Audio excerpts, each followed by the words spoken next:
ಪ್ರತಿಭಾಚನ. ಸುಲಿದ ಬಾಳೆಯ ಹಣ್ಣಿನಂದದಿ, ಕಳೆದ ಸಿಗುರಿನ ಕಬ್ಬಿನಂದದಿ, ಅಳಿದ ಉಷ್ಣದ ಹಾಲಿನಂದದಿ, ಸುಲಭವಾಗಿಪ್ಪ ಲಲಿತವಹ ಕನ್ನಡದ ನುಡಿಯಲಿ, ತಿಳಿದು ತನ್ನೊಳು ತನ್ನ ಮೋಕ್ಷವ ಗಳಿಸಿಕೊಂಡರೆ ಸಾಲದೆ. ಸಂಸ್ಕೃತದಲ್ಲಿ ನೇನು ಹೇಗೆ ಕನ್ನಡ ನುಡಿಯ ಹಿರಿಮೆಯನ್ನು 17ನೇ ಶತಮಾನದಲ್ಲಿ ಸಾರಿದ ಮಹಾನ್ ಕವಿ ಮಹಾಲಿಂಗರನ್ನು ನೆನೆಯುತ್ತಾ ಕನ್ನಡ ವಿಷಯಾಧಾರಿತ ತರಬೇತಿಯ 4ನೇ ದಿನದ ವರದಿಯನ್ನು ಚಂದ್ರಶೇಖರ್ ಕಂಬಾರ್ ತಂಡದ ಪರವಾಗಿ ಪ್ರಸ್ತುತಪಡಿಸಲು ಸಂತೋಷವಾಗಿದೆ. ಡಯಟ್ ಉಪನ್ಯಾಸಕರು, ತರಬೇತಿಯ ರೂವಾರಿಗಳ ಉಪಸ್ಥಿತಿಯಲ್ಲಿ ಸಂಪನ್ಮೂಲ ವ್ಯಕ್ತಿಗಳ, ಶಿಬಿರಾರ್ಥಿಗಳ ಸಮಾಗಮದೊಂದಿಗೆ 4ನೆಯ ದಿನದ ತರಬೇತಿಯ ಶುಭಾರಂಭ. ಚಿತ್ತದ ಬೇರು ಧ್ಯಾನ. ಮಂತುರ್ಗಿ ಮಠ್ ಗುರುಮಾತೆಯವರ ನಿರೂಪಣೆಯೊಂದಿಗೆ ಭಯಹರ ಶಿವನ ಓಂಕಾರ ಮಂತ್ರದ ಪಠನ ಒತ್ತಡ, ಭಯ, ಆತಂಕ, ಖಿನ್ನತೆ ಮತ್ತು ನೋವನ್ನು ಕಡಿಮೆ ಮಾಡುವುದೇ ಧ್ಯಾನ ಮತ್ತು ಶಾಂತಿ ಮಂತ್ರ. ಪ್ರಾರಂಭಕ್ಕೆ ಫಲದಾಯಕನ ಪ್ರಾರ್ಥನೆ. ಆದಿಪೂಜ್ಯ ಗಣಪನ ಪ್ರಾರ್ಥನೆಯನ್ನು ನಮ್ಮ ಚಂದ್ರಶೇಖರ್ ಕಂಬಾರ್ ತಂಡದ ಗುರುಮಾತೆಯವರು ಹಾಗೂ ದಾಸನಾಗು ವಿಶೇಷನಾಗು ಎಂಬ ದಾಸರ ಪದ ಹೇಳಿದ ಭುವನೇಶ್ವರಿ ಸಹೋದರಿಯವರ ಮಧುರ ಕಂಠದ ಪ್ರಾರ್ಥನೆಯು ದೇವರಿಗೆ ತಲುಪಿತ್ತು. ಚಿಂತೆಯ ಉಪಶಮನ ಚಿಂತನೆಯಿಂದ. ಮನುಷ್ಯ ಸಾಯುತ್ತಾನೆ, ಚಿಂತೆ ಸಾಯುವುದಿಲ್ಲ. ನಾಡಿನ ಚಿಂತೆಯಲ್ಲಿ ಪಾರಾಗಲು ಏನು ಮಾಡಬೇಕು ಎಂಬ ಚಿಂತನೆಯನ್ನು ಅನ್ನಿಗೇರಿ ಸಹೋದರಿಯರು ಚಿಂತೆ ಮರೆಸಿ ಚಿಂತನೆಗೆ ನಮ್ಮ ಮನಸ್ಸನ್ನು ಸೆಳೆದರು.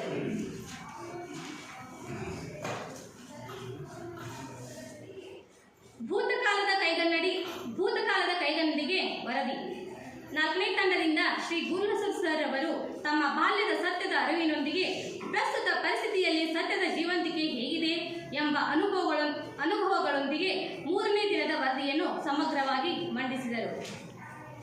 ಪರಾಮರ್ಶೆಗೊಂದು ಹಿಮ್ಮಾಯಿತಿ. ಶ್ರೀಮತಿ ಮಾಧುರಿ ಗುರುಮಾತೆಯವರು 3ನೇ ದಿನದ ತರಬೇತಿ ಹೇಗಿತ್ತು, ಎಷ್ಟೆಲ್ಲ ಅರ್ಥವಾಯಿತು, ಸಾಧಕ ಮತ್ತು ಬಾಧಕಗಳ ಕುರಿತು ಹಿಮ್ಮಾಯಿತಿಯನ್ನು ಅಚ್ಚುಕಟ್ಟಾಗಿ ಪ್ರಚುರಪಡಿಸಿದರು. ಗುಣಾತ್ಮಕ ಶೈಕ್ಷಣಿಕ ಬಲವರ್ಧನೆಗಾಗಿ ನೇರ, ದಿಟ್ಟ, ನಿರಂತರ ಕಲಿಕಾ ಫಲಗಳು. ಸಂಪನ್ಮೂಲ ವ್ಯಕ್ತಿಗಳಾದ ಶ್ರೀ ಮಾದಿಗ ಸರ್ ಅವರು ಮೌಲ್ಯಾಂಕನ, ಕಲಿಕಾ ಫಲಗಳ ಪರಿಕಲ್ಪನೆ, ಶಿಬಿರಾರ್ಥಿಗಳೊಂದಿಗೆ ಚರ್ಚಿಸುತ್ತಾ ನಿತ್ಯ ಜೀವನದಲ್ಲೂ ಕೂಡ ಕಲಿಕಾ ಫಲಗಳ ಬಳಕೆ ಇರುವ ಬಗೆಯನ್ನು ಬಗೆಯಾಗಿ ತಿಳಿಸಿದರು. ಎನ್ಸಿಇಆರ್ಟಿ ಪ್ರಕಾರ ಪಠ್ಯವಸ್ತುವಿನ ನಿರೀಕ್ಷೆಗಳು. ಒಂದು ಗೊತ್ತಾದ ಅವಧಿಯ ಅಂತ್ಯದಲ್ಲಿ ಮಕ್ಕಳು ಏನನ್ನು ಕಲಿತಿರುತ್ತಾರೆ, ಯಾವ ಮೌಲ್ಯಗಳನ್ನು, ಮನೋಧೋರಣೆಗಳನ್ನು ಬೆಳೆಸಿಕೊಂಡಿರಬೇಕು ಎಂದು ಸೂಚಿಸುವುದೇ ಕಲಿಕಾಫಲ ಎಂದು ತಿಳಿಸಿದರು. ಮುಂದುವರಿಯುತ್ತಾ ಕಲಿಕಾಫಲ ಬಂದು ಪದಗಳನ್ನು ಬಿಡಿಸಿ ಬರೆಯುವ ಸಾಮರ್ಥ್ಯ. ಪದಗಳನ್ನು ಬಿಡಿಸಿ ಬರೆಯುವ ಕ್ರಮ. ಪೂರ್ವ ಮತ್ತು ಉತ್ತರ ಪದಗಳನ್ನು ಮೊದಲು ತಿಳಿಸುವುದು.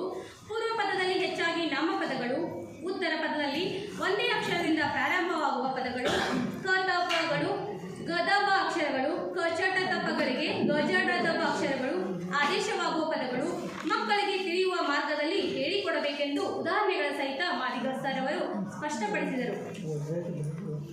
ಪ್ರಶ್ನೆಗಳನ್ನು ರಚಿಸುವ ಸಾಮರ್ಥ್ಯ. ಪ್ರಶ್ನೆಗಳ ರೂಪದಲ್ಲಿ ಬರುವ ವಾಕ್ಯಗಳನ್ನು ಪ್ರಶ್ನಾರ್ಥಕ ವಾಕ್ಯಗಳು ಎನ್ನುವರು.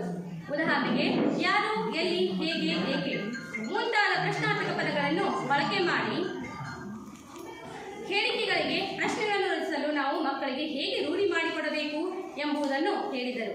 ಶಿಬಿರಾರ್ಥಿಗಳಿಗೆ ಪ್ರಶ್ನೆಗಳನ್ನು ಹೇಳಿಕೆಗಳಿಂದ ತಯಾರಿಸಿ ಹೇಳಲು ಚಟುವಟಿಕೆ ನೀಡಿದರು. ಮುಂದಿನ ಕಲಿಕಾಫಲ. ಇದಕ್ಕಿಂತ ಮುಂಚೆ ಚೂರು ಚಟಕ್ಕಾಗಿ ಚಹಾ, ಆಹಾ ಬಿಸಿ ಬಿಸಿ. ಎಲ್ಲರೂ ಬಿಸಿ ಬಿಸಿ ಚಹಾವನ್ನು ಸೇರಿಸಿ ಮತ್ತೆ ಅವಧಿಗೆ ಅಣಿಯಾದೆವು. ಕಲಿಕಾಫಲ. ಚಿತ್ರವನ್ನು ಸೂಕ್ಷ್ಮವಾಗಿ ಗಮನಿಸಿ ಅನಿಸಿಕೆಗಳನ್ನು ಬರೆಯುವರು. ಮಾದಿಗ ಸಂಪನ್ಮೂಲ ವ್ಯಕ್ತಿಗಳು ಗಣೇಶ ಚತುರ್ಥಿಯ ಚಿತ್ರವನ್ನು ಪರದೆಯ ಮೇಲೆ ಮೂಡಿಸಿ ಅದನ್ನು ಗಮನಿಸಿ ವಿವಿಧ ಚಟುವಟಿಕೆಗಳನ್ನು ನಮಗೆ ಮಾಡಲು ಕೆಲಸ ನೀಡಿದರು. 5 ತಂಡದವರು ಗಂಭೀರವಾಗಿ ತಮ್ಮ ಕಾರ್ಯದೊಳಗೆ ಪರಾರಿಯಾದಂತೆ ತರಬೇತಿಯ ಕೊಠಡಿ ಮೌನಕ್ಕೆ ಶರಣಾಗಿತ್ತು. ಮೊದಲನೇ ತಂಡ ಚಿತ್ರ ಗಮನಿಸಿ ಅನಿಸಿಕೆ ಬರೆದರು. 2ನೇ ತಂಡ ಕಲ್ಪನೆಗೆ ಮೀರಿದ ಕಥೆ ರಚಿಸಿತ್ತು. 3ನೇ ತಂಡ ಅಂದ ಚಂದ ಎಂಬ ಗಣಪನ ಅಂದವನ್ನು ಗವನ ಕಟ್ಟಿ ಹಾಡಿ ಸಂಭ್ರಮಿಸಿತ್ತು. 4ನೇ ತಂಡ ಸಂಭಾಷಣೆಯ ಸಂದರ್ಭಕ್ಕೆ ಶಹಬಾಷ್ ಪಡೆದಿತ್ತು. 5ನೇ ತಂಡ ಗಣೇಶದ ಹಬ್ಬದ ಸನ್ನಿವೇಶವನ್ನು ಸಮಂಜಸವಾಗಿ ತಿಳಿಸಿತ್ತು. ಮುಂದಿನ ಕಲಿಕಾಫಲ. ಕೊಟ್ಟಿರುವ ಗದ್ಯ ಭಾಗವನ್ನು ಓದಿ ಉತ್ತರಿಸುವುದು. ಗದ್ಯ ಭಾಗವನ್ನು ಓದಿ ತಾರ್ಕಿಕವಾಗಿ ಪ್ರಶ್ನೆಗಳನ್ನು ಹೇಗೆ ಮಾಡಬಹುದು ಮತ್ತು ಮಕ್ಕಳಿಗೆ ತಾರ್ಕಿಕ ಪ್ರಶ್ನೆಗಳನ್ನು ಹೇಗೆ ಕೇಳಬೇಕು ಎಂಬುದನ್ನು ನಮ್ಮೊಂದಿಗೆ ಚರ್ಚಿಸುತ್ತಾ ಮಾದಿಗ ಸರ್ ನಮ್ಮೆಲ್ಲರಿಗೆ 2 ಗದ್ಯ ಭಾಗಗಳನ್ನು ಕೊಟ್ಟು ತಾರ್ಕಿಕ ಪ್ರಶ್ನೆ ತಯಾರಿಸಲು ಹೇಳಿದರು. ಪ್ರತಿಯೊಂದು ಕ್ಷೇತ್ರದಲ್ಲೂ ತಾರ್ಕಿಕ ಸಾಮರ್ಥ್ಯ ಬಳಸಲಾಗುತ್ತದೆ.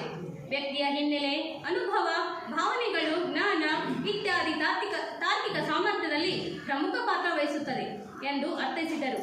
ಜೊತೆಗೆ ಶಿಕ್ಷಕರ ಯಶಸ್ಸಿಗೆ ಸರಳ ಸೂತ್ರಗಳನ್ನು ತಿಳಿಸಿಕೊಟ್ಟರು. ಉದಾಹರಣೆಗೆ, ಮಕ್ಕಳಿಗೆ ಮುಕ್ತವಾದ ಮಾತನಾಡುವ ಅವಕಾಶ ಕೊಡುವುದು, ಗುಂಪು ರಚನೆಯಲ್ಲಿ ಅವಕಾಶ ಕಲ್ಪಿಸುವುದು, ನಿಂತು ಪಾಠ ಮಾಡುವುದು, ವಾರಕ್ಕೊಮ್ಮೆ ರಸಪ್ರಶ್ನೆ ಕಾರ್ಯಕ್ರಮ ನಡೆಸುವುದು, ನಮ್ಮ ವರ್ಗದ ಕೊನೆಯ ಅವಧಿಯನ್ನು ನಮ್ಮ ಮಕ್ಕಳೊಂದಿಗೆ ಕಳೆಯುವುದು, ಮಕ್ಕಳ ವಿಶ್ವಾಸವನ್ನು ಗಳಿಸುವುದು, ಹೀಗೆಲ್ಲ ಮನದಟ್ಟು ಮಾಡಿಕೊಟ್ಟರು. ಅಷ್ಟೇ ಅಲ್ಲದೆ 3, 5, 7 ಅಂಕಿ ಬಳಸದೆ ಸಂಖ್ಯೆ ರಚನೆ ಮಾಡುವಂತಹ ಆಟವನ್ನು ಆಡಿಸಿ ಮನರಂಜನೆ ನೀಡಿದರು.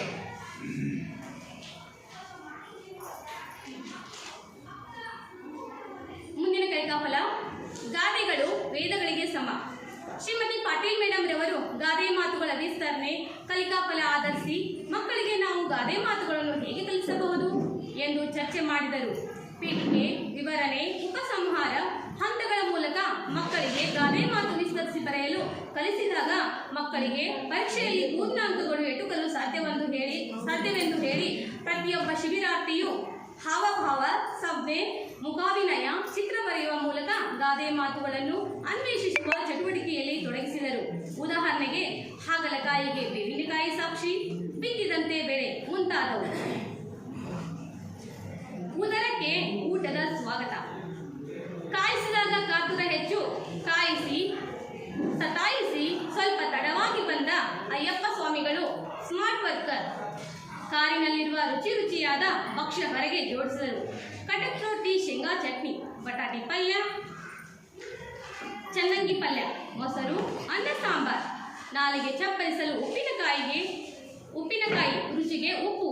ಮರ್ತೇ ಬಿಟ್ಟಿರಿ, ಸಿಹಿಗೆ ಗೋಲ್ ಗೋಲ್ ಜಿಲೇಬಿ. ಗಡತ್ತಾಗಿ ಜಡೆದು ರೀ ಪಾಪ, ಸಾಕ್ ಬಿಡ್ರಿ, ಬಿಟ್ಬಿಡ್ರಿಪ್ಪ, ಅರ್ಧ ತಾಸು ಗಿಡದ ನೆರಳಿಗೆ ಸುಧಾರಿಸ್ತೀವಿ ಅನ್ನೋ ಹೊತ್ತಿಗೆ ಅತಿಥಿಗಳ ಆಗಮನ ಹಾಗೇ ಬಿಟ್ಟಿರ್ತಿಪ್ಪ. ವ್ಯಾಕರಣದೊಂದಿಗೆ ಹಾಸ್ಯದ ಬ್ಯಾಜರ್. ಕನ್ನಡ ನಿವೃತ್ತ ಉಪನ್ಯಾಸಕರಾದ ಶ್ರೀ ಶಂಕರ್ ದಂಡಿನ್ ಸರ್ ಅವರು ಆಗಮಿಸಿ ನಮ್ಮನ್ನು ಕುರಿತು ಹೇಳಿದರು. ನೀವು ಏನ್ ಕೇಳ್ತಿರೋ ಕೇಳಿ, ಯಾವುದು ಬೇಕು ಕೇಳಿ, ನಾನು ವ್ಯಾಕರಣದ ವ್ಯಾಪ್ತಿ ಜಾಲಾಡಿದ್ದೇನೆ, ಉತ್ತರಿಸುತ್ತೇನೆ ಎನ್ನುವಂತೆ ಇತ್ತು ಅವರ ಮಾತು. ಹಸಗಾದೆ, ಗಂಡನನ್ನು ಬಿಟ್ಟೇನು, ಮಕ್ಕಳನ್ನು ಬಿಟ್ಟೇನು, ಆದರೆ ಮೊಬೈಲನ್ನು ಬಿಡಲೊಲ್ಲೆನು ಎಂಬ ಮಾತು ದಂಡಿನ್ ಸರ್ ಹೇಳುವುದೇ ತಡ. ನಮ್ಮ ಸಹೋದರರಿಗೆ ಪಾಪ ಎಲ್ಲಿಲ್ಲದ ಖುಷಿ. ಕಲಿಯುಗದಲ್ಲಿ ಮಕ್ಕಳ ಕಾಲು ಬಿತ್ತು ಕಲಿಸುವುದಾಗಿದೆ, ಮಾತು ಕಡಿಮೆಯಾಗಿದೆ, ಬರವಣಿಗೆ ಮಾಯವಾಗಿದೆ. ಕಾರಣ ಮೊಬೈಲ್. ಸಿಂಗಲ್ ಹಾಗೂ ಡಬಲ್ ಪಗಾರದ ಮಹಿಮೆಯ ಫಲಶ್ರುತಿ ಇಂದು ಏನಾಗಿದೆ ಎಂದು ಹಾಸ್ಯದ ಮೂಲಕ ನಕ್ಕು ನಗಿಸಿದರು. ಕೋರಿಕೆಯಂತೆ ಹಳೆಗನ್ನಡವನ್ನು ಹೇಗೆ ತಿಳಿಯಬೇಕು ಮತ್ತು ಹೇಗೆ ಓದಬೇಕು ಎನ್ನುವ ಸರಳ ತಂತ್ರಗಳನ್ನು ತಿಳಿಸಿದರು.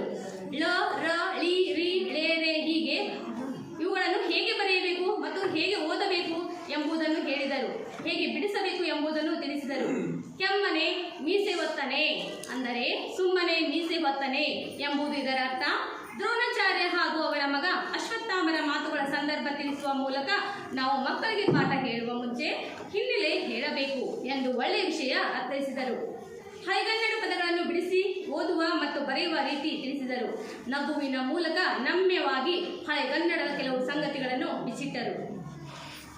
ಹಿರಿಯರ ಮಾತು ಹೀಗಿತ್ತು. ಡಿಡಿಪಿಎಸ್ ಸರ್ ಶ್ರೀ ಅಲ್ಪಾಡ್ರವರು ಆಗಮಿಸಿ ನಮ್ಮನ್ನು ಉದ್ದೇಶಿಸಿ ಭಾಷಾ ಶಿಕ್ಷಕರು ಬಹಳಷ್ಟು ಜವಾಬ್ದಾರರು ಎಂದು ಹೇಳುತ್ತಾ ಬರವಣಿಗೆ ಸುಧಾರಿಸಲು 3 ಹಂತಗಳಲ್ಲಿ ಬರೆಯಿಸಿ ದಾಖಲೆ ಇಡುವುದು. FLN ಮಕ್ಕಳನ್ನು ಉಳಿದ ಶಿಕ್ಷಕರಿಗೆ ಸುಧಾರಿಸಲು ದತ್ತು ಕೊಡಬೇಕು. TLM ಬಳಸುವುದು, ತಂತ್ರಜ್ಞಾನದ ಬಳಕೆ, ಸಮಯಕ್ಕೆ ಮಹತ್ವ, ಪರೀಕ್ಷೆಯಲ್ಲಿ ಪಾರದರ್ಶಕತೆ ಹೀಗೆ ಹಲವಾರು ಸುಧಾರಿತ ಮಾರ್ಗೋಪಾಯಗಳನ್ನು ನಮಗೆ ಶಾಲೆಯಲ್ಲಿ ಅಳವಡಿಸಿಕೊಳ್ಳಲು ತಿಳಿಸಿದರು. ಯಾರನ್ನಾದರೂ ಮೆಚ್ಚಿಸಲು, ಪ್ರಶಸ್ತಿ ಪಡೆಯಲು ಕಾರ್ಯ ಮಾಡಬಾರದು, ನಮ್ಮ ಮನಸ್ಸಿನಿಂದ ಕಾರ್ಯ ಪ್ರವೃತ್ತರಾಗಬೇಕು ಎಂದು ಹೇಳುವ ಮೂಲಕ ತಮ್ಮ ಮಾತುಗಳಿಗೆ ಶುಭಾಂತ್ಯ ಹಾಡಿದರು. ಸರಿದ ಹೊತ್ತು ಕೇಳಬೇಕೆನಿಸಿತ್ತು, ವ್ಯಾಕರಣ ಇನ್ನಷ್ಟು. ಕಡೆಯ ಅವಧಿಯಲ್ಲಿ ತಂಡಿನ್ ಅವರು ಸ್ವರಗಳನ್ನು ಒಂದೇ ಬಾರಿಗೆ ಹೇಳುವ, ಓದುವ, ಬರೆಯುವ ಚಟುವಟಿಕೆ ಹೇಗೆ ಮಾಡಿಸಬೇಕೆಂದು ಅವರಲ್ಲಿ ಗೊತ್ತಿಲ್ಲದೆ ಬರುತ್ತಿದ್ದ ಹಾಸ್ಯದ ಮಾತುಗಳೊಂದಿಗೆ ತಿಳಿಸಿದರು. ಅ ಅರಸನಾಗಿ ಬಾ, ಆ ಆನೆ ಮೇಲೆ ಕುಳಿತುಕೊಂಡು ಬಾ, ಈ ಗಣಪತಿಯ ವಾಹನ ಇಲಿ, ಈ ಈಶನ ಮಗ ಗಣಪ, ಊ ಉರಗ ಉದರ ಉಷ ಹುಳಿ, ಊ ಊಟ ನಿನಗಾಗಿ ಕಾದಿದೆ, ರು ಓದಿ ಋಷಿಯಾಗು, ಎ ಎದ್ದೇಳು ಗುರಿ ಮುಟ್ಟು, ಏ ಏಳು ಬೆಳಗಿನ ಜಾವ ಬೇಗ, ಐ ಐಶ್ವರ್ಯವಂತನಾಗುವೆ, ಓ ಶಾಲೆಯಲ್ಲಿ ಎಲ್ಲ ಧರ್ಮ ಒಂದೇ, ಓ ಓಡಿ ಓಡಿ ಹೋಗು, ಓಡು ಮತ್ತು ಓಡು, ಔ ಔಷಧ ನಿನಗಾಗಿ, ಔಷಧ ಅಂಗಡಿಯಲ್ಲಿದೆ, ಆಹಾ ಆಹಾ ಎಂತ ಸುಖ. ಆರಂಭಕ್ಕೊಂದು ಅಂತ್ಯ. ಅರ್ಥವಾಗಿರುವುದು ಅಮೃತ, ಅರ್ಥವಾಗದಿರುವುದು ಅನರ್ಥ, ಅನರ್ಥವನ್ನು ಕಳೆಯುತ್ತಾ ಅರ್ಥದತ್ತ ಸಾಗುವುದೇ ಹಿತ. ಮತ್ತೊಮ್ಮೆ, ಅರ್ಥವಾಗಿರುವುದು ಅಮೃತ, ಅರ್ಥವಾಗದಿರುವುದು ಅನರ್ಥ, ಅನರ್ಥವನ್ನು ಕಳೆಯುತ್ತಾ ಅರ್ಥದತ್ತ ಸಾಗುವುದೇ ಹಿತ. ಒಟ್ಟಾರೆಯಾಗಿ 4ನೇ ದಿನದ ತರಬೇತಿ ಚರ್ಚೆ, ಮಾತು, ಹರಟೆಗಳೊಂದಿಗೆ ಕಲಿಕಾ ಫಲಗಳ ಗಳಿಸುವ ನಿರೀಕ್ಷೆ ಭರವಸೆಯೊಂದಿಗೆ ಅಂತ್ಯವಾಯಿತು. ವರದಿ ವಾಚನಕ್ಕೆ ವಿರಾಮ ನೀಡುತ್ತೇನೆ. ಧನ್ಯವಾದಗಳು.